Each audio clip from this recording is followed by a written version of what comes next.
It was just a small commuter plane, buzzing back and forth from one town to another. A journey of 86 minutes, one of many that day. No one could ever have imagined that it would end like this, in drama and in death. Yet in 1995, two pilots with 26 passengers aboard managed to defy the laws of gravity for 9 minutes and 20 seconds, when their aircraft in effect lost the use of a wing, struggling home like a wounded bird. Help me hold it! Brace positions! Keep your heads down, everyone! Hold on, this is gonna be rough! But when their plane makes a miraculous crash landing with all passengers alive, their ordeal isn't over. What awaits them is even more horrifying. It's getting hot in here! Get me out! Tell my wife I love her! I have never before or since dealt with so much physical devastation and emotional upheaval and so much sorrow.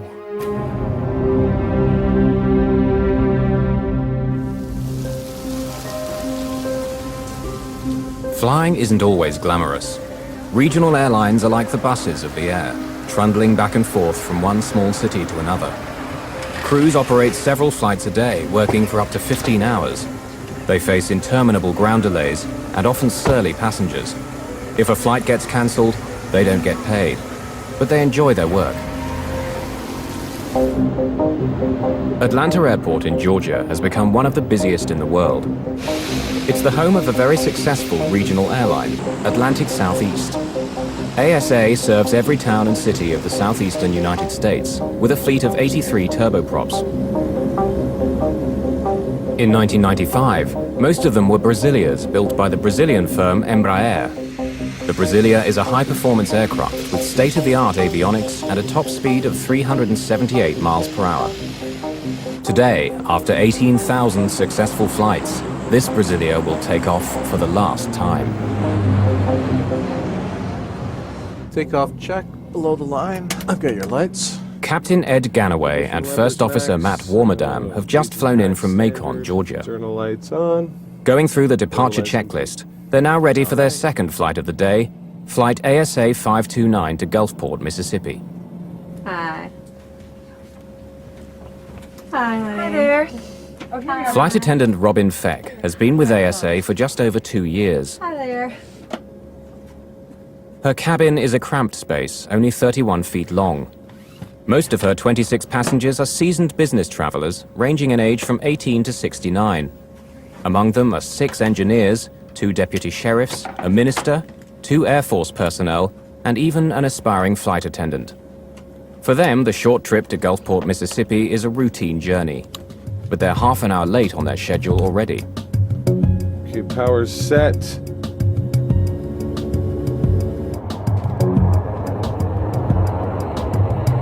Auto feathers armed. Panels clear. Captain Ed Ganaway, who's been with ASA for 7 years, comes from a family of pilots. He's a skilled and accomplished captain. V1. VR.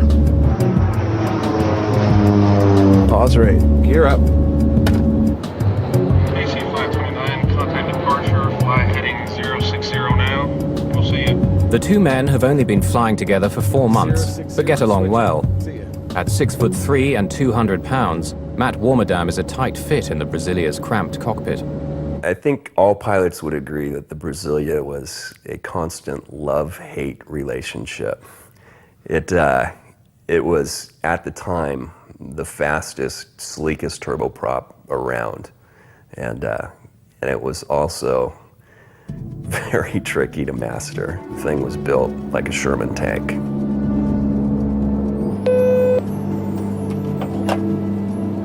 Hey, Robin? Hi.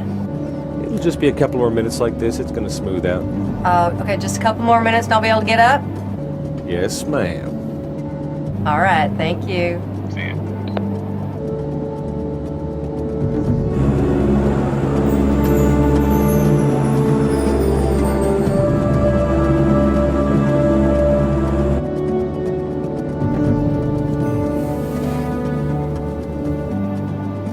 David McCorkill is a frequent flyer and works in the software business.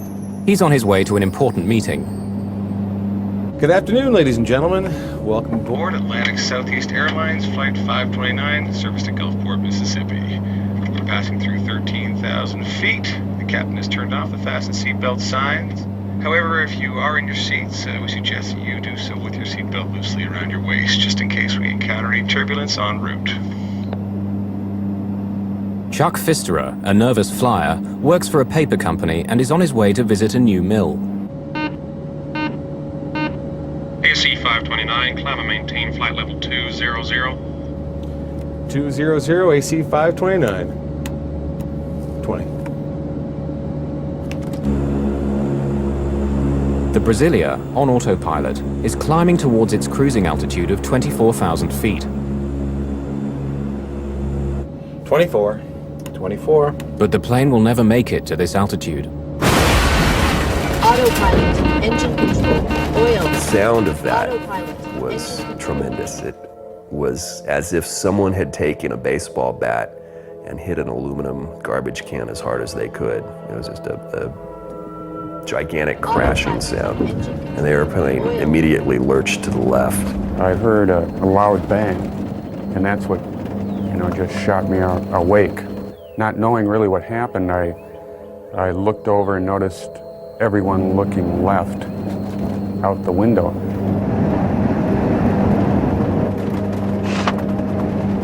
What I saw was very alarming. The outer skin of the engine had been ripped off, or as I determined later, had peeled back because of some force.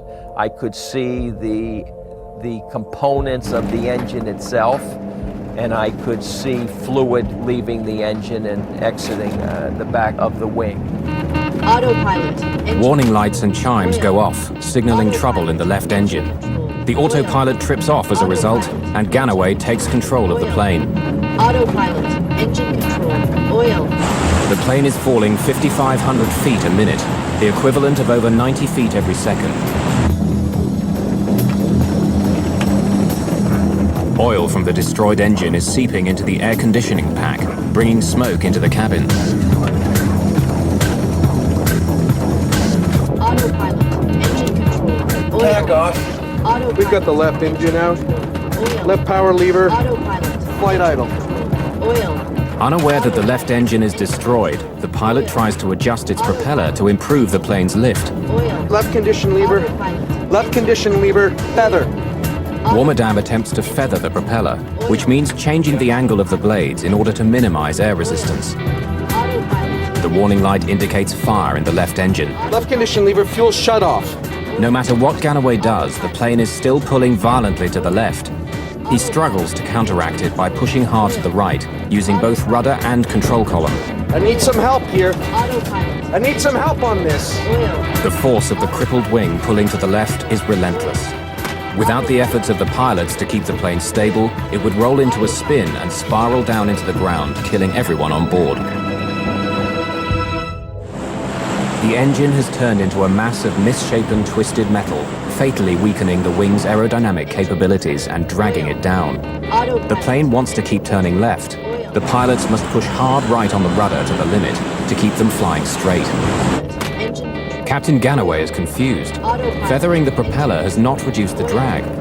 He's so preoccupied with handling the emergency, he hasn't looked over his shoulder at the damaged engine yet. Oil. You said it's feathered? Autopilot. Engine. It's feathered. Oil. The hell is wrong with this thing? Engine. I don't know. Oil. For now, the pilots are focused on the plane's vital statistics: heading, altitude, speed, and the power setting of its one good engine.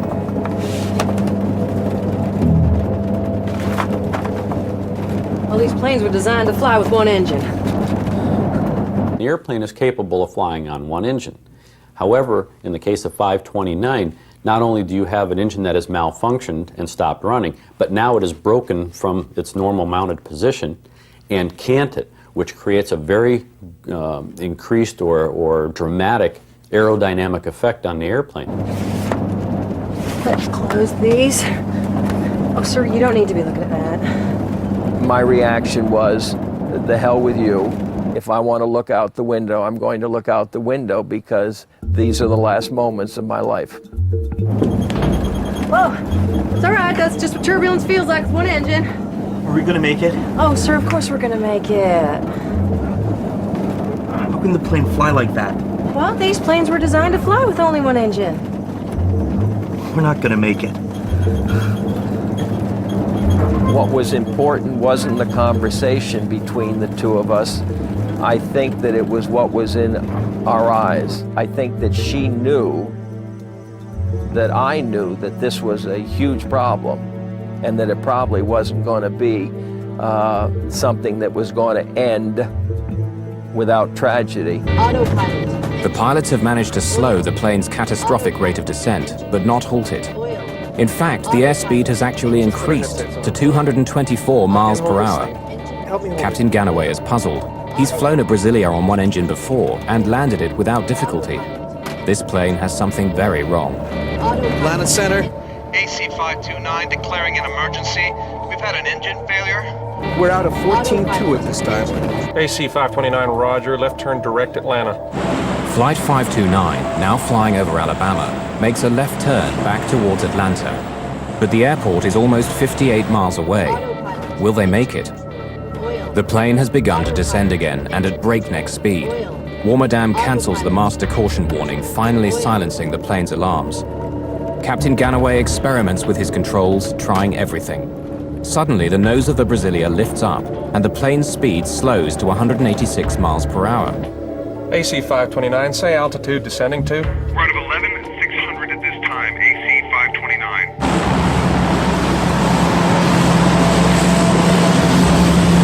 All right, it's getting more controllable here. The engine. Let's watch our speed. For the first time since the crisis began, the pilots can now turn their attention to the passengers. Trim completely here. I'm gonna tell Rob what's going on. Hi. Okay, we had an engine failure, Robin. We declared an emergency. We're diverting back to Atlanta. Go ahead and brief the passengers. This will be an emergency landing back in. All right, thank you. Feck hasn't told the pilots what she's seen of the destroyed engine. She assumes they already know. AC529, can you level off or do you need to keep descending? The plane is descending again at about 3,000 feet a minute. Ganaway suddenly realizes they won't make it to Atlanta. We're gonna need to keep descending. We need an airport quick. We're gonna need to keep Descending. We need an airport quick. roll the trucks and everything out for us. AC529, West Georgia. The regional airport is at your 10 o'clock position and about 10 miles away. But the air traffic controller, too preoccupied with handling the crisis aboard Flight 529, fails to notify emergency services. Flight 529 makes another wide left turn that brings it on course to land at West Georgia Regional Airport. Let's get out the engine failure checklist, please. Engine failure in flight. But they don't get a chance to diagnose their problem. AC529, say heading. Turning to about 310 right now. AC529, roger. You need to be on a 030 for West Georgia Regional, sir. Roger. We'll probably turn right. We're having difficulty controlling right now. You see your brace positions? Brace position. Good. Good. Ma'am, do you accept responsibility for opening the door when the plane stops? No, okay.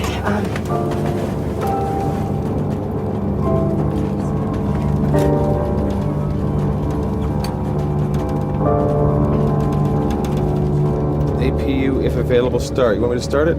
We gotta bring this thing down. Put that off. Bring the ice off. Caution. Caution. AC529, say your altitude now, sir. Out of 7,000, AC529. Trim, fail. Trim, fail. Oh, good start. AC529, I missed that, I'm sorry. We're at a 6.9 right now. AC529. Okay, it's up and running, Ed. All right, go ahead. Caution. AC529, West Georgia Regional is your closest airport. What kind of runway they got? Yeah, what kind of runways? West Georgia Regional got? West Georgia Regional is... It's 5,000 feet. And is asphalt, sir. Okay, now I want you to remove any pens or sharp objects from your pockets. I want you to take off your glasses and pour any drinks into the pocket of the seat in front of you.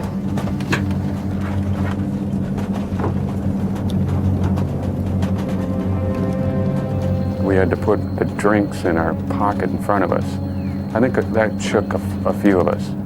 And I kind of noticed it wasn't going too well, but most folks on that flight were business folks that flew real frequent. So, you know, there was no screaming or panicking of any sort. Based on the fact that I was going to die, I dealt with it in the best way that I could, which was just to try to absorb it, accept it, and deal with it. Okay, Mom, practice. Take your seatbelt off and on, okay? That's it. Okay, if there's smoke and the door in front of us is blocked, you gotta get down on your hands and knees and crawl to the back, okay? So count the rows. We gotta get out of the 5th row. Okay, Mom. The plane is still losing altitude far too quickly. Can it make it to the airport in time? Atlanta Center normally only controls flights at altitudes over 11,000 feet. For the last 7 minutes, Flight 529 had been under this altitude, and now the controller is having trouble locating them.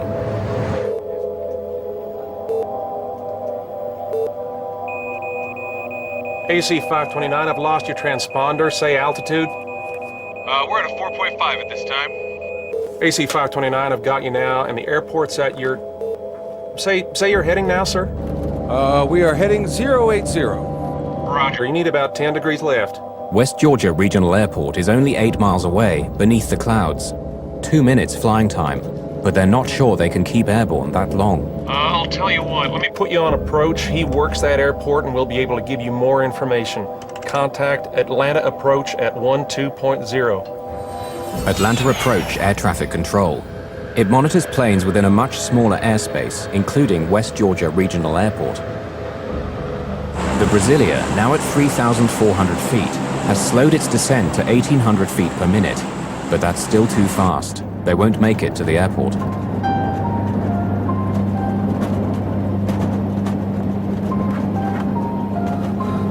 On some passengers' faces, looks of despair. Others are angry and bitter, but most are thinking about their loved ones. One woman writes a goodbye note to her children on a torn book cover. She writes, "I love you. You are the lights of my life. Always, Mommy."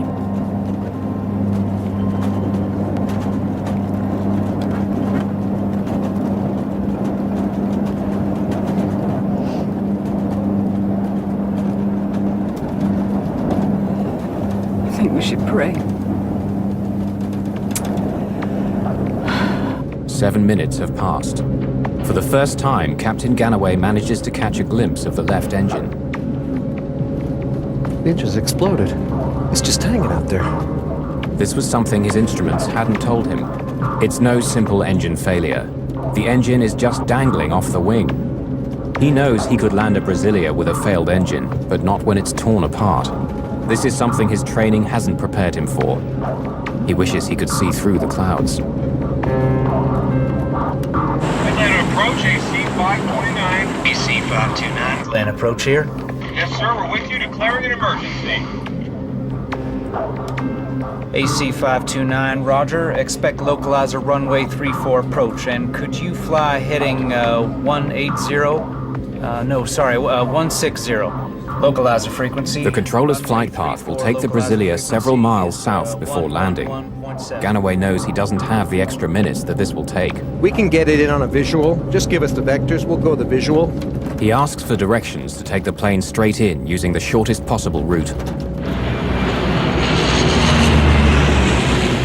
Suddenly, they're out of the clouds, but the sight that greets them couldn't be worse.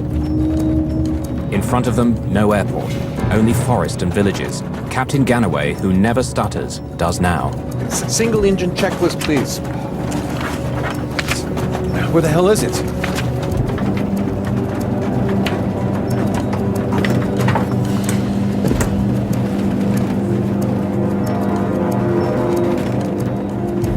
Robin Feck is puzzled. 6 minutes earlier, War Madame had told her the plane was turning back to Atlanta, but all she can see now is Georgia countryside. Word of 1900 at this time? We're below the clouds, tell them. You routed 1900 now? Yeah, We're VFR at this time. Could you give us a vector to the airport? Turn left. Fly heading 040. Bear, the airport's at your about 10 o'clock and 6 miles, sir. Radar contact lost at this time. The plane's low altitude shocks the controller. 1,900 feet. Only a minute earlier, it had been at 3,400 feet. The descent is far too fast. Remember, brace yourselves. And once we get out to where we're going, wait till the plane comes to a complete stop before we can get out. Okay, brace positions, please. Brace positions. Sir, heads down, please. Robin Feck, too preoccupied by the safety of her passengers, looks out of a window and suddenly sees the tops of the trees. She has but a few seconds left to strap herself in her jump seat before impact. Brace positions. Keep your heads down, everyone. Hold on, this is gonna be rough. The airport is only 4 miles away, but too far for the crippled plane. The pilots have to attempt a crash landing in a field. Help me hold it! Over there.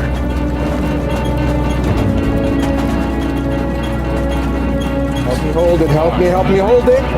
Here, 500. Here, 500. The plane's altitude voice alarm sounds, warning the pilots that they're flying too close to the ground without their landing gear lowered. Fucking land the plane! The pilots will attempt to land on the plane's belly. 100. Help me! Help me hold it! Help me hold it! Amy, I love you! These are the last words on the cockpit voice recorder. The plane is flying at 138 miles per hour and only seconds away from impact. 50, here, 40, here, 30, here, 20, here.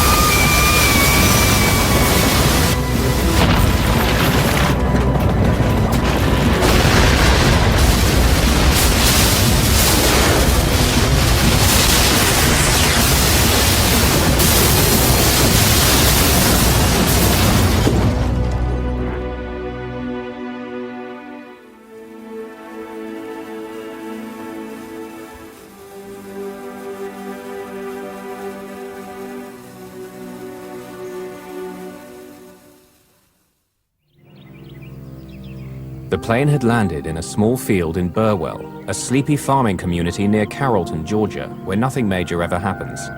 Many neighbors witnessed the plane coming down. Bill Jetters and his wife lived in this house at the end of this field, angled directly in the plane's path. My wife was sitting at the kitchen table, reading. And she said, Bill, we better get out of here because the plane's gonna hit the house. So about that time it started stopping. I said, well, you call 911 and I'm going to see if I can help at the plane.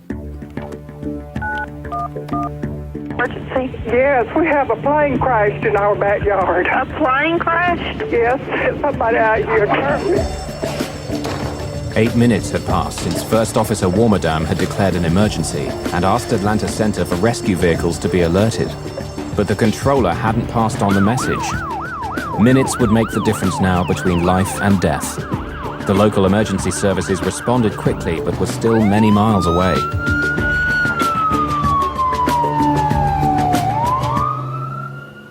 For almost a minute after impact, there's an eerie silence.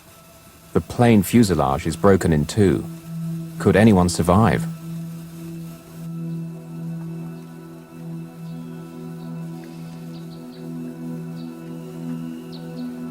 As the dust settles, all 29 people on board are miraculously alive, with only a handful seriously injured by the impact.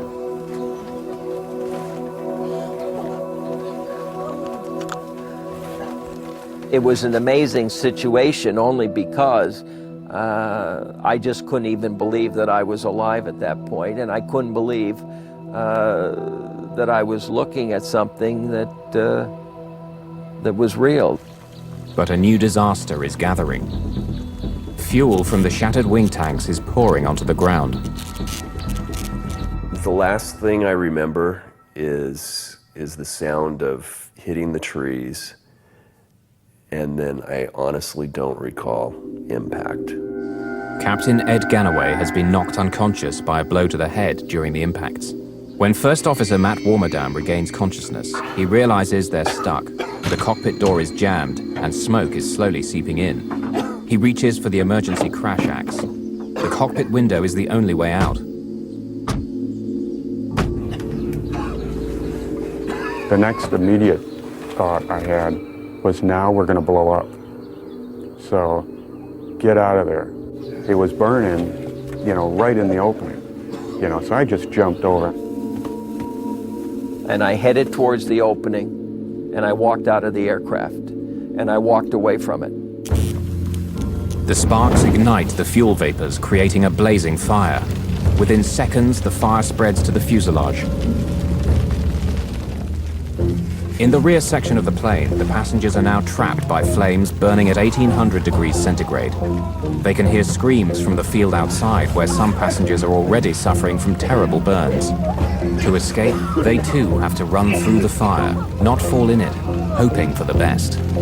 I turned back and I looked at the aircraft, and what I saw was that the opening that I had come through was basically fully engulfed in flames, and that the people that were exiting the aircraft were all on fire. Some of them would, roll in the grass to try and put the fire out, and sometimes that made it worse because there was spilt fuel, and then they would get even more ignited. And the whole situation got uglier and uglier in the sense that you would all of a sudden see people with their clothing burned off. You would see people with red skin that you could see was burnt. You could actually see some people whose flesh was like dropping off of their bodies or their faces. It was just a horrible situation that was taking place, and it was getting worse and worse.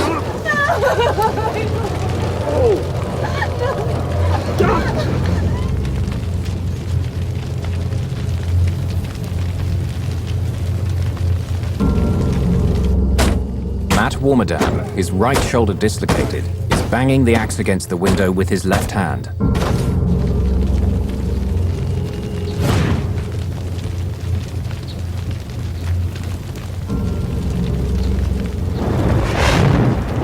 The person's clothes were on fire, and she was on the ground. I think it was a woman. She was on the ground, and Robin said to me, she says, take off your shirt, take off your pants, try to beat the flames out. And I did that. One gentleman I saw was crawling, completely engulfed in flames, and another one that was, most of his clothes was torn off. Now, whether they got torn off in the crash or he tore them off himself, I don't know. I helped him away from the airplane and brought him up towards my brother-in-law's house. And all he had on was his shorts, and his skin was, excuse me.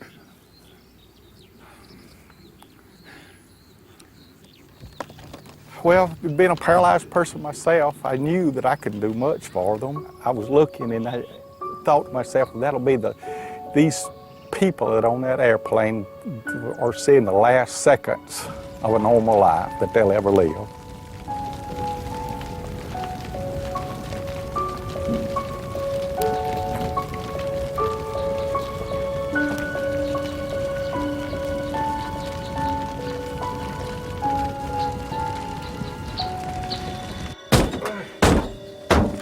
Aircraft glass is much thicker than what you would see on like an automobile windshield.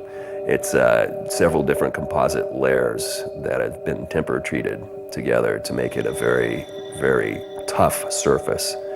And with each swing of the crash axe, I was only able to chip away a small piece of glass. I need some help! I really did feel kind of alone there. I'm looking around left and right, and there's There's no other fools that close, you know, at that second. But even though passenger David McCorkle believes that the plane might blow up at any second, he goes to Matt Warmerdam's rescue. Can you help me? I haven't got enough room inside to swing it. Where should I hit?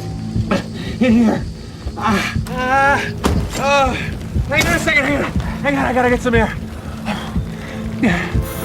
The oxygen cylinder in the closet behind the co-pilot's seat punctures. It'll make the cockpit fire much worse.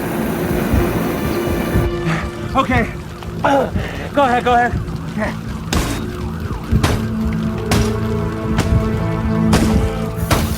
Stop a second. Let me see if I can squeeze down. Let's get you out of here. Stop pulling me. No, it's too small. Go ahead. By now, the rescue crews of the area have been notified. Firemen, police officers, paramedics, all are hurriedly on their way to the crash site.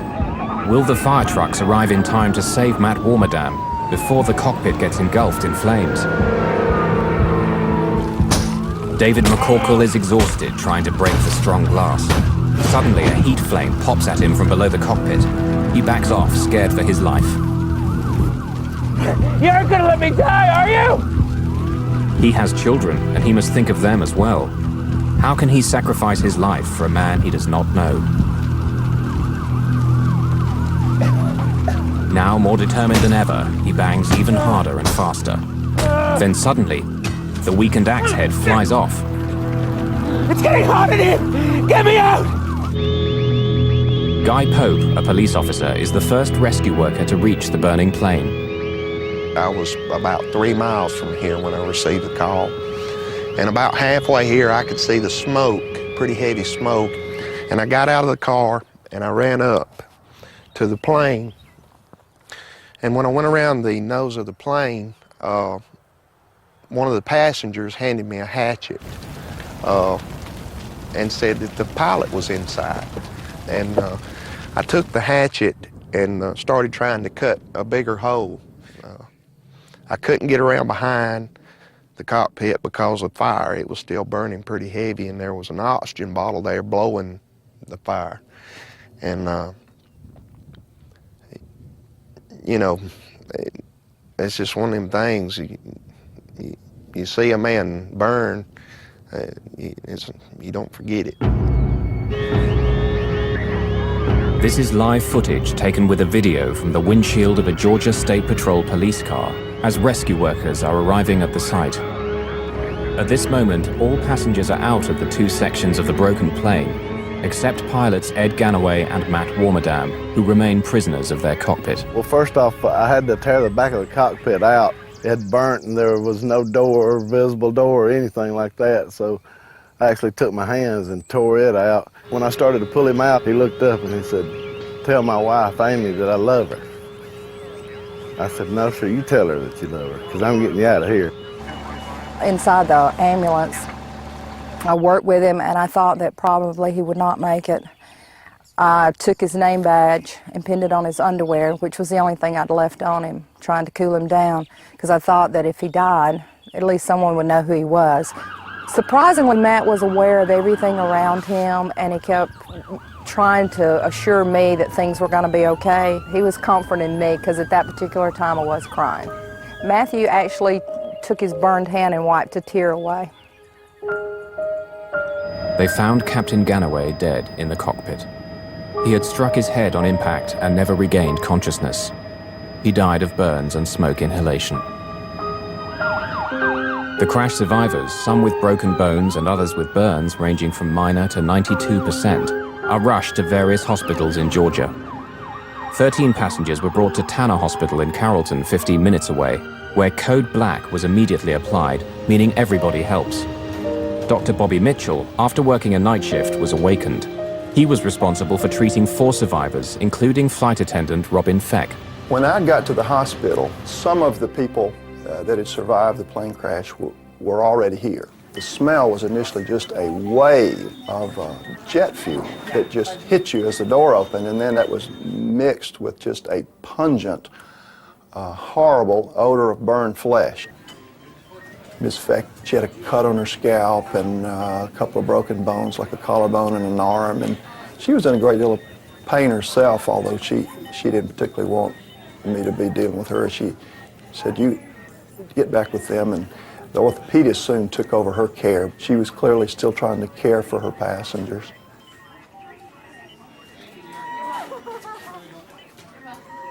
When a patient suffers a severe burn, the skin is violated, and the skin really is the major part of your immune system. So people that have been horribly burned, that initial defense is violated, and infectious organisms harmful to the body can very easily get in, and your immune system can just handle so much. When they are able to survive for a period of weeks, it is not uncommon for them to die from other organ failure, which is what happened to a lot of the people that were on Flight 529. I have never before or since dealt with so much physical devastation and emotional upheaval and so much sorrow and horror and sadness in one place at one time than we did on that day in this little small town hospital. After a long day treating the horribly burned passengers and witnessing the courage of some of them, Dr. Mitchell was asked to assist the autopsy on Captain Ed Ganaway. I looked down at him and kind of put my hand over on, I told everybody, I hope wherever his spirit is that he knows what a good job he did, and I just said, you know, you're the hero. I hope you know it, Captain Ganaway.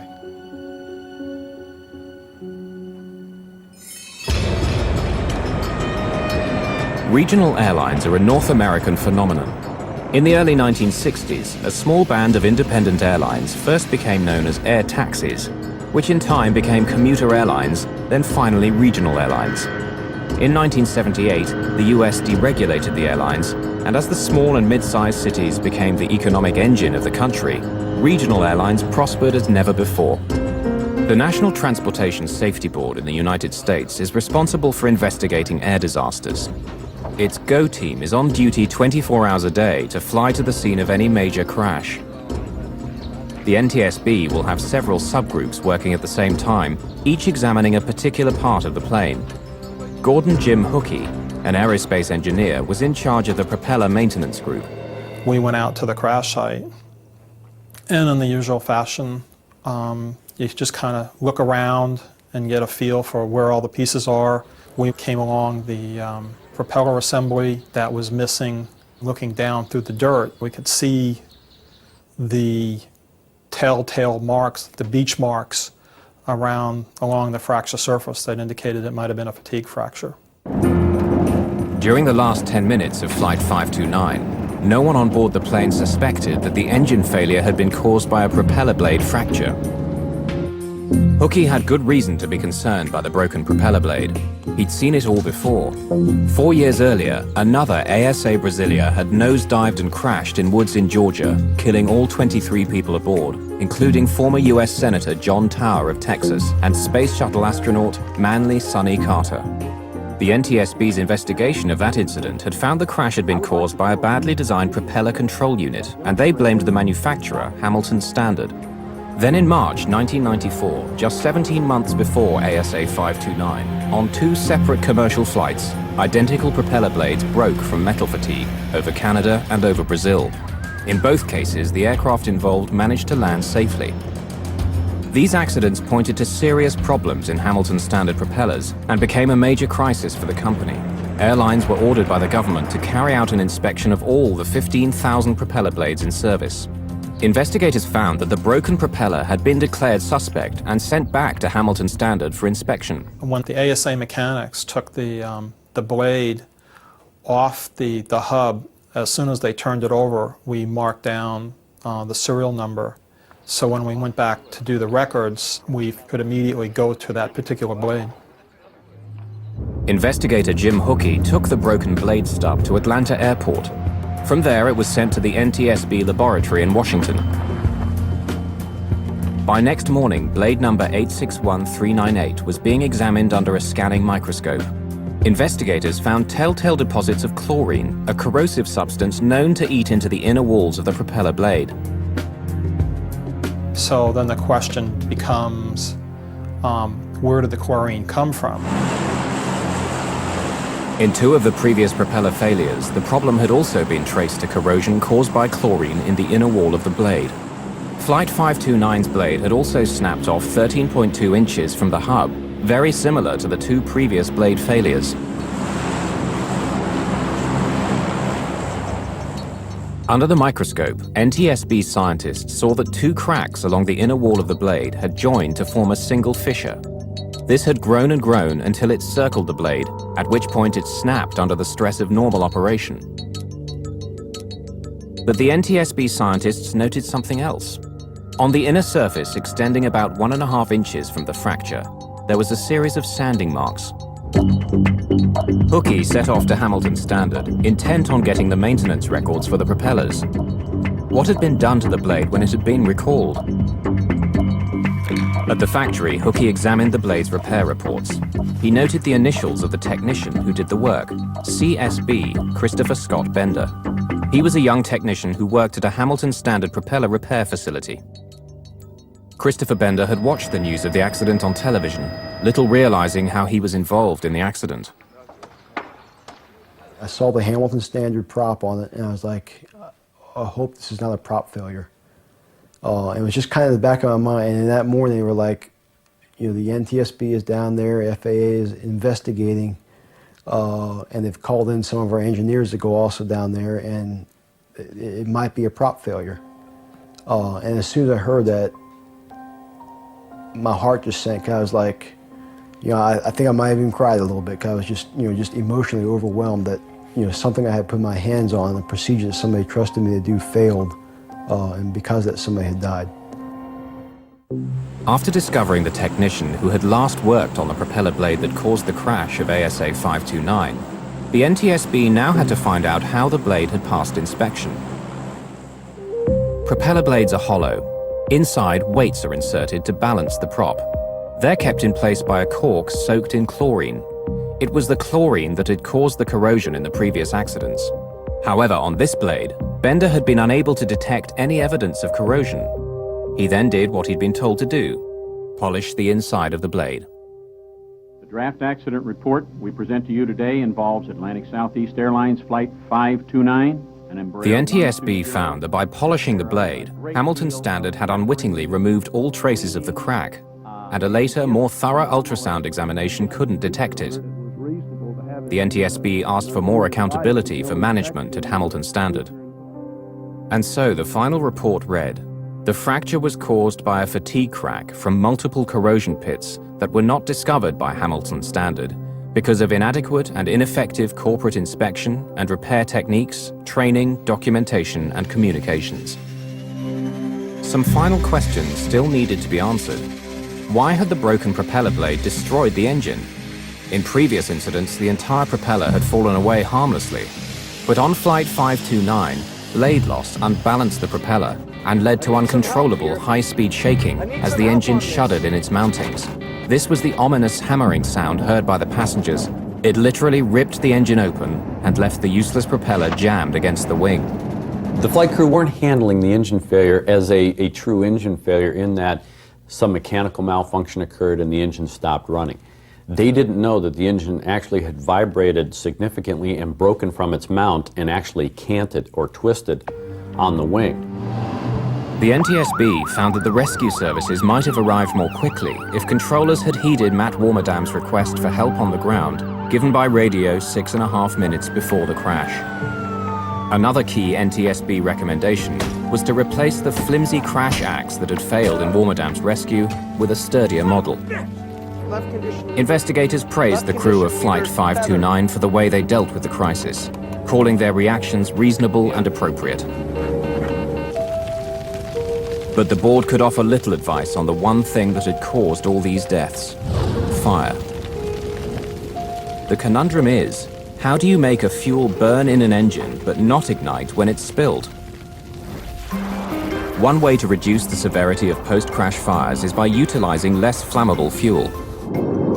In 1984, the Federal Aviation Administration and NASA decided to test a new, safer fuel by staging an accident using a remote-controlled plane. Unfortunately, it was not a conspicuous success.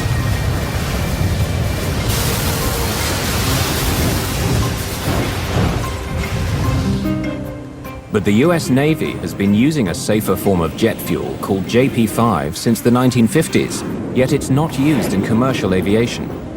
The primary reason that civilian sector commercial aviation has not gone to a lower flammability fuel is the question of availability and distribution and the cost. It costs more to produce the JP5. Everything comes down to money. What's it going to cost to develop a system? What's it going to cost to implement the system? What's it going to do for the overall safety of the airplane, and who's going to pay for it? Personally, from a safety standpoint, I'll pay $2 extra in my ticket to know and to have that security. Until a solution is found, there will continue to be stories like ASA 529.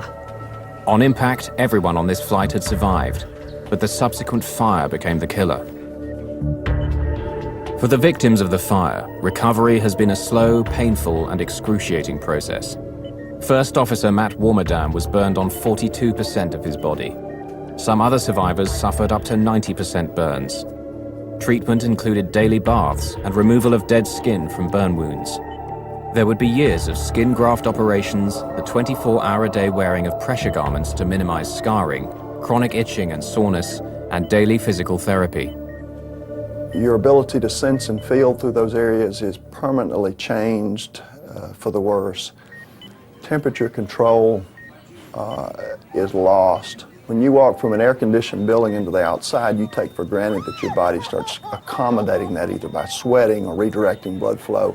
People with burns, especially horrible, large surface area burns, that's lost forever. They have to plan everything they do. They have to plan where they're going to be and the clothing much more carefully. So there are emotional and physical things both that are lost forever.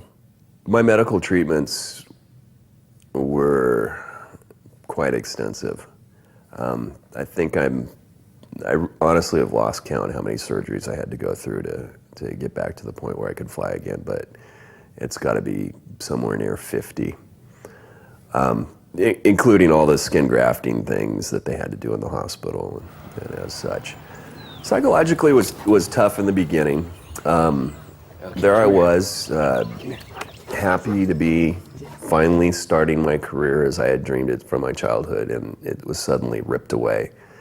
And that was tough. There was a lot of long nights talking with Amy, trying to get over the pain and despair of all that. I did have trouble getting my life back in order. It caused me to drink more than I had before. I think the plane crash, it just took the last bite. And I stayed in the fire service for a while after that, but my heart was never in it again. I quit my job as I was a vice president of a software company, traveling a lot, making very good money. And I went to work as a buyer in Alaska. I also reconnected with my ex-wife, and we got remarried, moved down to South Carolina, and had all our kids move in with us. So, yeah, I did change my life.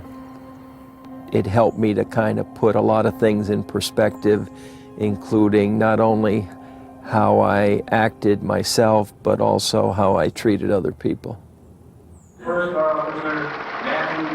1 year after the crash, the Military Fraternal Organization of Pilots bestowed its prestigious medallion on Matt Warmerdam for his part in saving the lives of his passengers.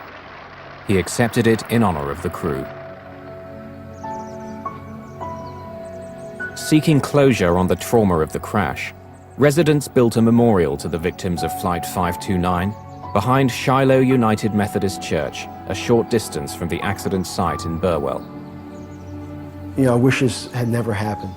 I wish I could go back in time and fix it and take care of it, that it didn't happen. You know, I don't know if they believe in God or not, but I pray for them that God comforts them through the hurt that they've had in their lives. Much has changed for the company that manufactured Flight 529's propeller. Now renamed Hamilton Sundstrand, it's part of the giant United Technologies Aerospace and Defense Group. Flight 529 was the last time that one of its propellers failed in flight. Its inspection and repair process was made more stringent, in some cases exceeding FAA requirements. Since the 3 blade failures, there have been none whatsoever. Of the 29 people aboard ASA Flight 529, only 8 escaped with minor injuries. Of the 21 others who received major injuries and burns, 10 subsequently died. Flight attendant Robin Feck declined to be interviewed for this film. Still suffering from the pain and anguish of that terrible day, she's never worked as a flight attendant again.